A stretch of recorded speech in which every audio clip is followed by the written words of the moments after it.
Well, welcome to another edition of Living a Good Life. My name is Brad Fain, and today I am honored to be here with Karen Fann, a resume that just goes on and on and on. Political guru, Prescott Council, Mayor Pro Tem, Chino Valley Mayor and Council. Then you took the leap up to the state, which a lot of people try, and not everybody's successful going from a small town to the state. But you did the House, and you were the Speaker at the House for a while, or nope, just in the House? Just in the House for 3 terms. 3 terms in the House, and then you moved over to the Senate, and you just took a break, we'll call it, maybe not full retirement, but a break for now, and you were the outgoing president of the Senate. Mm-hmm. Yeah. So quite an amazing political career, but maybe some things people don't know is you're also a small business owner. Mm-hmm. Born and raised here in not born, but moved raised here when I was 4, so close enough. Close enough, right? At some point, we just kind of say, My brother Mike was 1, so. There you go. So welcome. Thank We're you. really glad to have you here. And just want to talk about the nexus of the show is like what goes into making a good life, living a good life. And everybody has their own definition. Could be running for politics is what makes a good life for some, and others being in business in the private sector, and other people being retired. And we're all in different stages of our life. So I'd just like to explore that with you and kind of glean some wisdom from you from all your years of experience. Like who's talking, right? And maybe like what's next? Maybe you can tease us. I know you're taking a break and you've officially got a timeout on politics, but somebody like you can't stay quiet for too long. So with that, let's just talk about your politics. So what made you want to run in the very first place? So we'll go way back to Prescott and even Chino Valley. Why did you want to get involved at the council levels and ultimately mayor in Chino? I didn't. All right. And that's the God honest truth, right? So who forced you in? So I know. What they have on you? Interesting story is I had started my business, Arizona Highway Safety Specialist, and I had been in about 5 years, I guess, and I mentioned to my assistants, I said, now that the business is going, because I believe in giving back to your community in some way. You volunteer, you do something. And I said, I think I will volunteer for one of the boards, Parks and Rec or Planning and Zoning, something. And that way I could run my business and still give back to my community. And a few months later, I went away on a ski trip and Telluride. And the first day out, I wiped out and broke my pelvic bone in 5 places. Oh. So I was in the hospital. In the meantime, while my family is out skiing, having a good time, back here in Prescott, they had just had elections in November, and there was a lady by the name of Tony Allen was her name, that was elected, and then she resigned on New Year's Day, or the day after New Year's, because she married our city attorney, John Moffitt. And so consequently, there was an opening. My assistant said, Karen said she wanted to volunteer for something. So they went down to City Hall and picked up an application. Well, it was like a letter of interest sort of thing. And they filled it out and sent it in. And when Unbeknownst to you? Unbeknownst to me, did not God. know. So I was in the hospital in Telluride for a week, and then I was in a hospital here in YRMC for a week. And I get home, of course, there's this huge stack of paperwork I have to sign and contracts. And I get to this one thing, and now mind you, I'm still on massive drugs and I'm on a walker.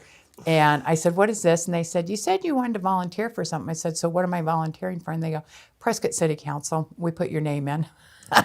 And that's how I got involved with politics. So Nice. There were 32 people that put their name in, and they picked me. So that's how I started there. And then when my business was growing, I needed more land, and Prescott was just getting too expensive on a small company trying to grow. And so I bought 5 acres out in Chino Valley, right off of 89, and built my new building and my business there. And after I'd been there a few years, the council there came to me and said, we want you to be on the Chino Council, and which I said, no, you guys are crazy out here. All you do is complain and get mad at each other. I said, I did my duty. And so they left me alone a couple of years. Well, then one of their council people, Norm, had cancer and had to resign 8 months early, and we were right in the middle of all of the contract stuff going on with the Willow Lake and Watson Lake, the sale of it. Remember, we were buying all that Yeah. for the Yes for Prescott movement, excuse me.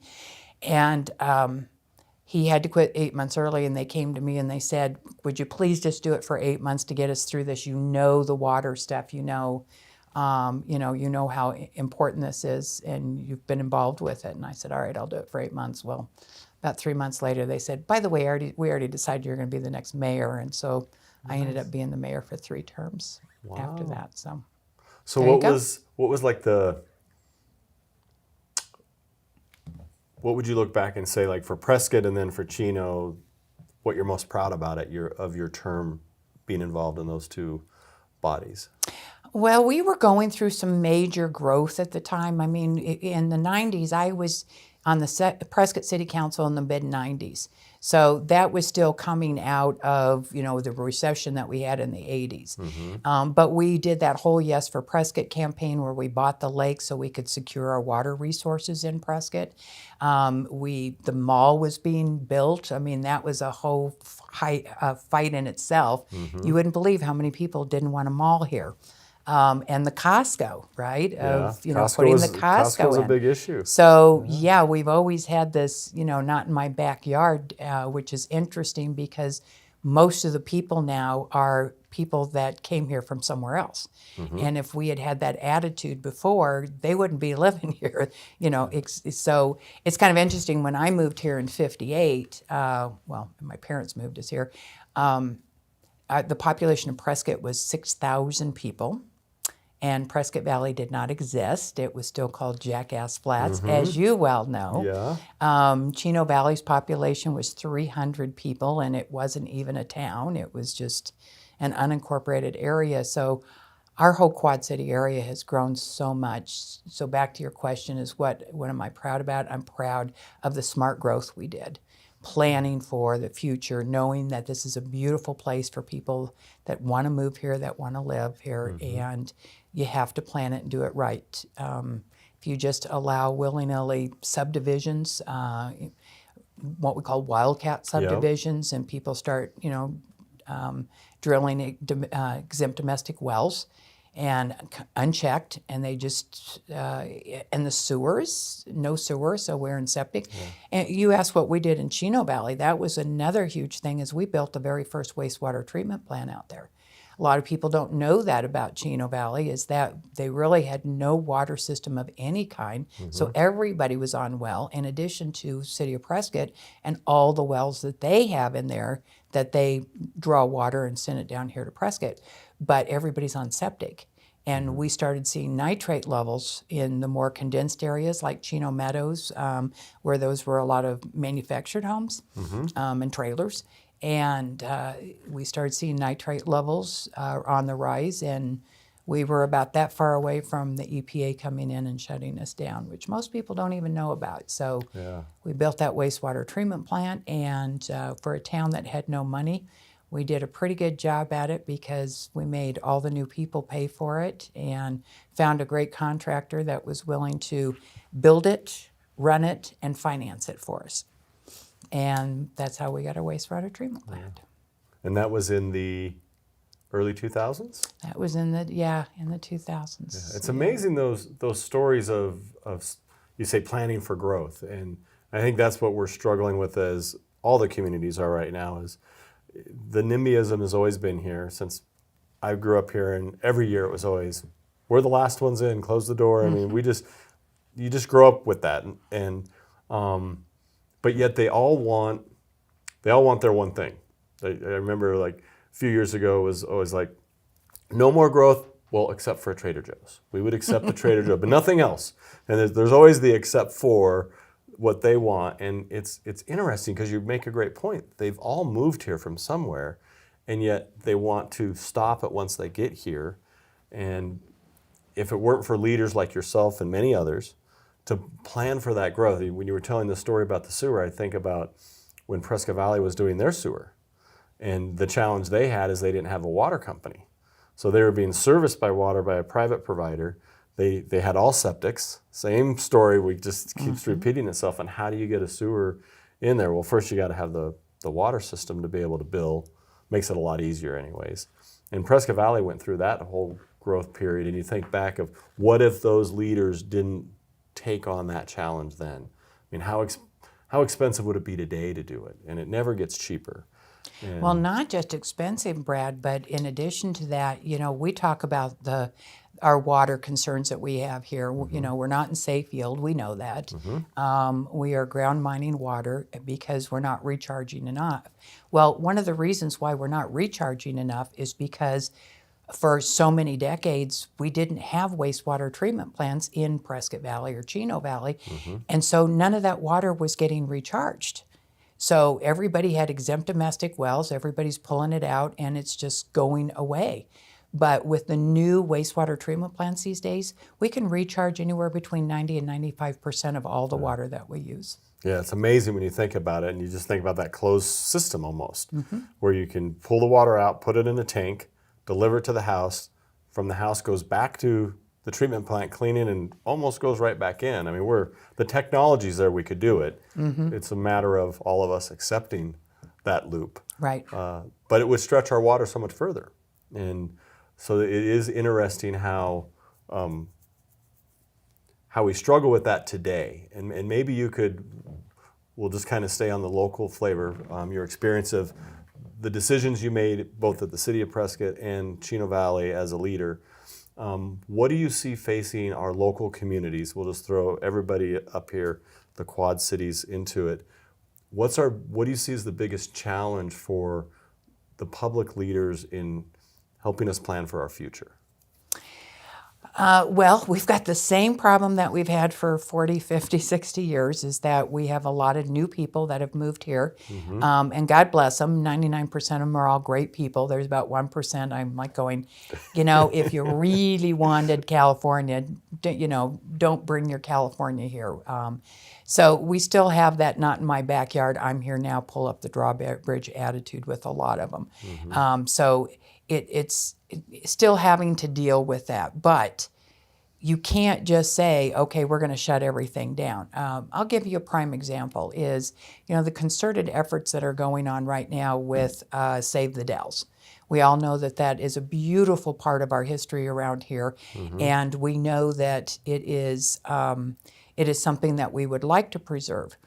Now, some of that it started out as Save the Dells. Then there were a lot of other people that got involved with it, and they said, oh, we're not going to just save the Dales. Now we're going to save this mountain, and we're going to go over here to Prescott Valley, and now we're going to save Glassford Hill Mountain. And it is now turned into thousands of acres of what they want to save. And it's like, okay, are we really saving something that's historical for a reason, like the Dales, or possibly the top of Granite Mountain? Glassford Hill, if that's something that's important. But why are we going to try and save all of these thousands of acres, hundreds of acres in between? And obviously, part of that motive is stop the growth. Yeah, they're no growthers, and they have the Save the Dells banner up as their Trojan horse walking into the conversation. Right. It's all about saving something. It's about saving something, and I know, the intentions of saving the Dales is absolutely spot on. I love it, and I totally understand that. They have come down and spoken to me for, the last 6 years. I've been down in the Senate, and especially as Senate President, and they come down and they go, well, we need money. I said, how much money and for what? And they go, well, we're going to buy it. We're not quite sure. Well, now the price tag is somewhere over $10 million, and they want us to turn it into a state park. And I said, okay, first of all, I said, it won't be $10 million. Trust me, it's going to be more than that because everything goes up every day. And I said, and you want the state to do another state park so that the taxpayers are on the hook for maintaining it with loss of property tax revenues that would go back into the community to support services. I went through the whole list of when you get too big, it now becomes something that is can potentially be detrimental instead of an asset. And I said, but if this is what the communities want, I said, I think you ought to do what we did with Yes for Prescott when we built the mall and we bought the lakes, Willow and Watson Lake, and the CVID, Chino Valley Irrigation District, for those that don't know what CVID is. I said, we put it before the voters and explained why it was a good thing. And the voters taxed themselves a half-cent sales tax for, I'm trying to remember if it was 20 years, I think, to do this. Yeah. And they did it. And they said, oh, well, no, we can't go to the taxpayers because they won't fund it. And I said, it's because what? It's not that important to them? I said, I can't imagine that saving the Dales isn't important to most people, at least in the Prescott area. And they said, oh, yeah, but there's so much money involved and we need more than that. So I said, therein lies your problem. If your own people aren't willing to put their money where their mouth is to help this, even if the state came in and helped a little bit, but you want the state to do it 100% and take on the liability and the maintenance of it from here on out. So that's a big challenge that's going on right now in our Quad City area. One of the things I always wish they would get focused on, because they do use the open space as a big hammer to try to stop growth. And it's this wildcat development that you spoke about a little while ago. If we're really concerned about preserving open space and we want to preserve places, then we should encourage development in municipalities and not so much in the county. I know the county needs their revenue sources, but they have means of getting revenue sources. They have the property taxes, which is their big one. But it seems like when you have these master planned communities, you get more density and you get better planned growth and you leave more space for open space. That is correct. Where you have the wildcat development, you're at 2-acre minimums because that's the default zoning that encompasses our entire area. And you get what you see out there. You go look north of 89A and you can see what's happened. Wide and open spaces. It looks like we're sprawled out, but it'd be interesting to count the homes that are north of 89A. It's like, is that a Granville? But yet the land mass is probably 10 times of a Granville development. And that's where I really think the public leaders need to go to is, to your point early on, we did smart growth. We planned for our future by securing water. Today we need to continue the water discussion. We're never going to be done with water, and we just have to come to terms with that. Water will always be a conversation that needs to take place, but really start talking about, we're going to grow. How do we want to grow? What do we want to look like? Where do we want houses? Where do we want development to occur? What kind of jobs do we want to attract? That's one of the big things that we're wrestling with as a company is everybody we talk to is like, well, I need employees. The hospital's down, boy, I think one time I heard they needed like over 300 people. And they're not all doctors. And that's where people get confused. They're not all heart surgeons. There's family doctors. There's all kinds of doctors. There's nurses. There's staff that take care. There's people that cook the food. There's so much that goes into the hospital that people don't even realize. And then you talk to the community college and they need employees. You talk to the school districts, all of them, Chino Valley, Prescott Valley, they all need teachers. And it always comes back to the same answer. Why can't you get employees here? Well, they can't afford to live here. Correct. They can hire them. They attract them every year. The school districts are really, it's sad. I was talking to John Podus, and he said, yep, we need 45 teachers. We'll hire 45 teachers. We can find them. They will come. And then they work for about a year, and then they get a better job in Phoenix and a better job is defined as pay relative to the cost of living. And so they move to Phoenix because everything's a little more in balance down there as far as the cost of living, and they lose them. And so then the next year, they got to go out and get 45 more teachers. And it's just a vicious circle we're in. We need to really address the affordability of housing for the entire service sector. And I think that's an important conversation that I think leadership of all sorts needs to be taking on in our communities. Well, and it's something that, and that's always been a huge debate too, which is, my hat's off to the Fain Signature Group, because it's something that you guys are addressing, particularly here on the Prescott Valley area. Your family has been very blessed to be able to have the foresight to be able to look into the future, and you've got you have the resources and the land to be able to actually do something that is so good for the community. I mean, you guys have done so much already, but I know you're working on an affordable housing project right now that would help out not only the service industry but the teachers and the kids that are just getting out of school and married and getting started and want to Well, I'm invest in selfish. something. I want my kids to be able to move back here. It's selfish, Exactly. right? I know. You see this and you're like, why can't people grow up here and then stay? Right. I mean, we are, the whole region, we're an exporter of amazing talent. That's We raise them here, they go to our schools, and then they leave because they can't stay here. The other interesting thing, I'm going to just throw this in as we're talking about the whole growth and everything else. So we've been talking about this Quad City area here, but let's bring this out a little bit because we also talk about on a statewide level and the water resources and how all of us affect each other. What goes on here affects what goes on in Prescott. We've got the Verde River, we've got the headwaters just north of us. There are so many things, but of all the new people that have moved here, it's amazing how many do not know that of all of Arizona, only about 18% of our land is privately owned. Only about 18% of our land in all of Arizona is actually paying property taxes to support our schools and to support our roads and our police and all those things that make up a community. 18%. Yeah. So that means the other 82% is all non-private. Why is that non-private? Well, it's because there's like 10 million acres that belong to the state land department. We have national forests. We've got the Coconino National Forest. We've got the Prescott National Forest. We have all the BIA and BLM Native American land. There is so much that is open space. You can go anywhere just outside our back door and you can see just miles and miles and miles upon miles of absolutely nothing but beautiful Arizona.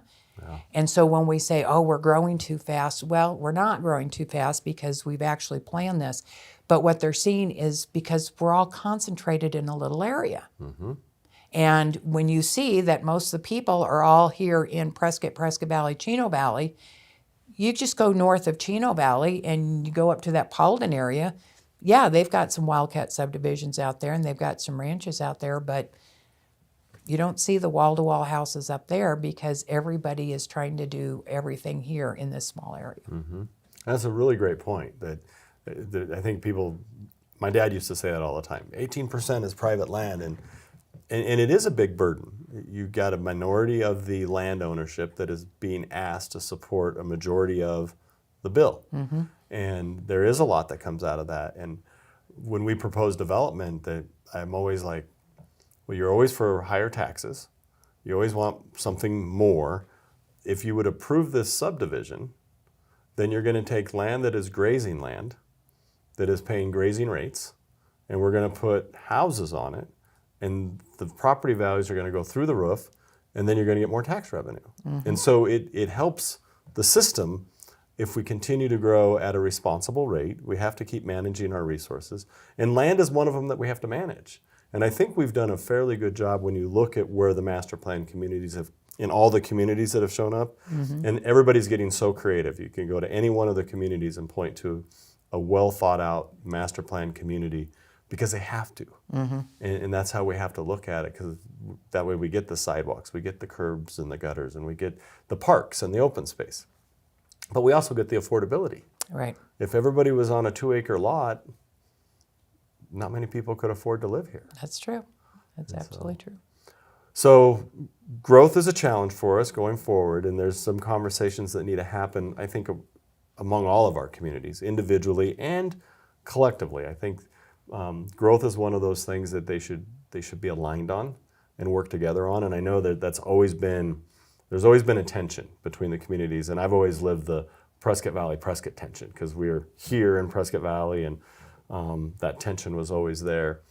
It seemed like it was starting to get tampered down when the two communities came together to do the water farm and start planning of the importation of water from out in the Big Chino. But lately, it seems like the conflict between the communities is starting to get a little amped up. Do you have any thoughts on that? And like maybe where does that end for our community as a citizen living here if we don't turn that around? And that's really an interesting concept because I have noticed how it's cyclical and it's coming back, right? It used to be that when we call it Old Prescott, Old Chino, and Old Prescott Valley, at least we all knew each other. Harvey Skoog was on the council and mayor here for 20-some years, We were right? so lucky to have him. Stable, steady leadership. I was on the Prescott Council when he was here. So consequently, we did a lot, and we did a lot together. And then when I was on Chino Valley, he was still here, and Rolly Simmons was in Prescott, and the three of us did a lot of things together. So in the early days, when you had all of us old timers, if you will, that were on these council, the competition we had was primarily competition for the growth. It was Prescott Valley, it was a new budding community.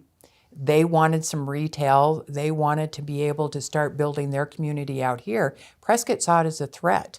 Oh my God, they're going to take our Walmarts. They're going to take, well, let me back up. I remember in a time that even mentioning Walmart in this area was like a four-letter word because it was a big box store. And by God, we're not having any big box stores here, but that was another time. But then it evolved into, well, oh my gosh, Prescott Valley is going to be getting, a Sam's Club or do this, and we're going to lose it over here. And we're saying, yeah, but we really don't have the land in Prescott anymore to support this kind of stuff.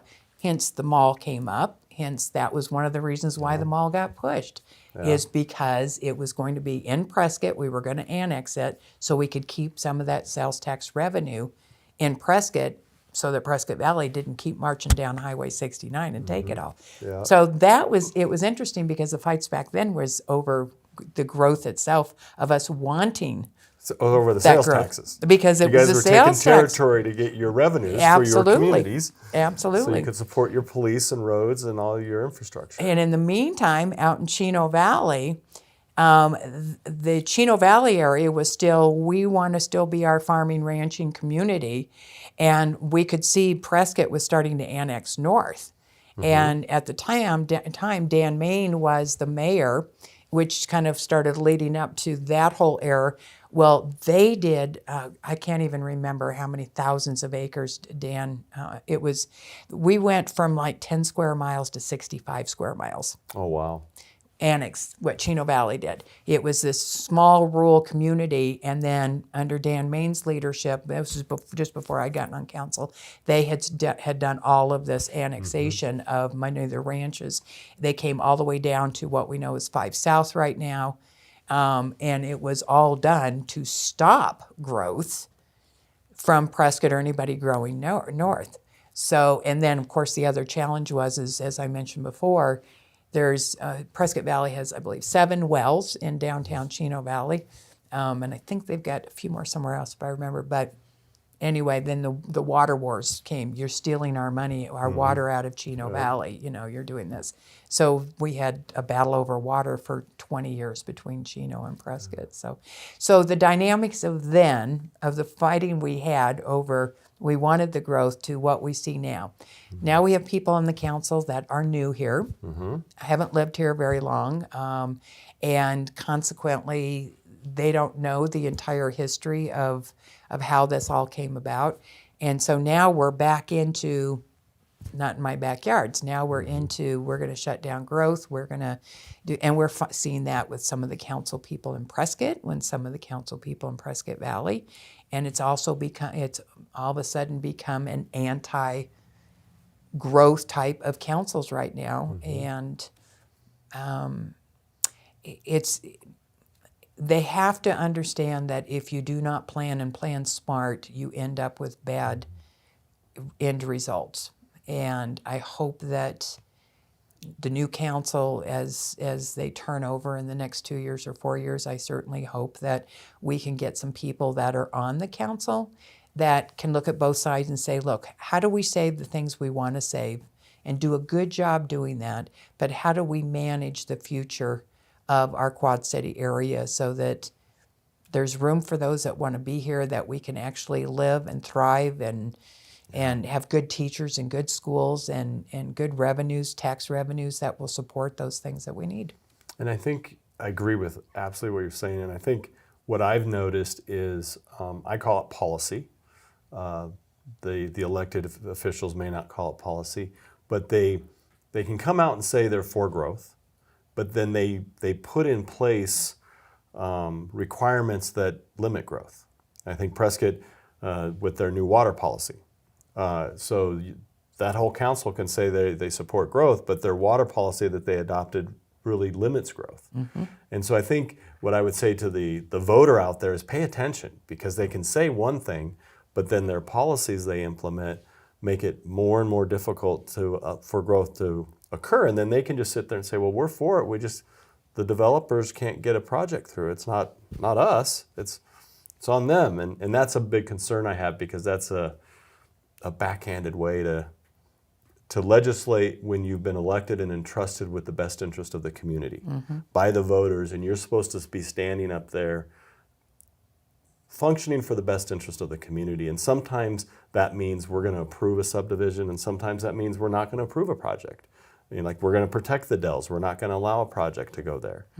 And that takes a lot of backbone from public leaders, because, as you well know with your career, you get a lot of arrows thrown at you when you make a decision or you're leaning a direction that's not popular by certain groups. That's 100% true. They've got to, if you're going to be in politics, whether it's on a local level or a statewide level, you've got to do your homework. You have to look at both sides. You have to listen to both sides and understand where that balance is and understand what's good.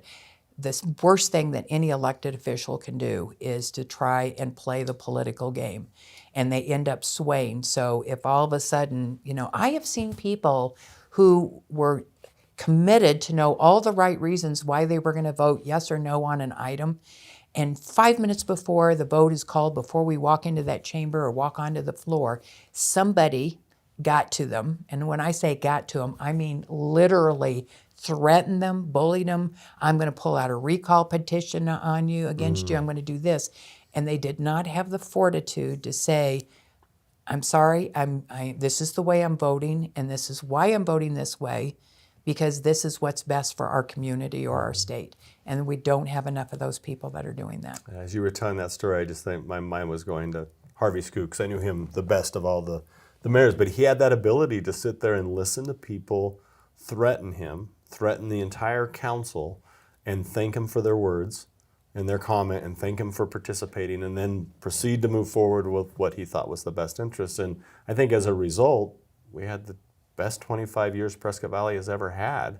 And that's just stable, steady leadership. And to your point, we're swaying.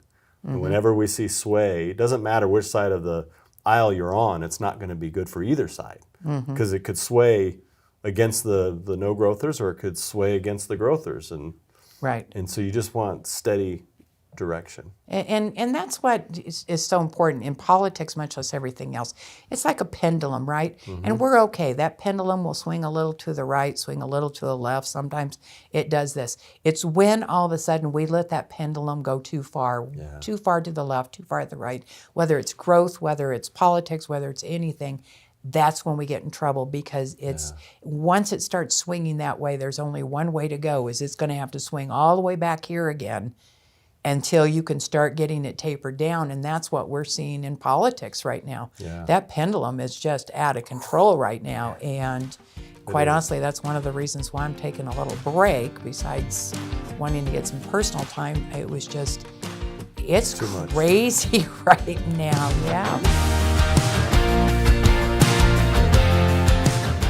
That concludes the first half of the conversation with my good friend, Karen Fann. We'll see you here next time for part 2. I'm Brad Fain. Thank you for listening to this episode of Living a Good Life.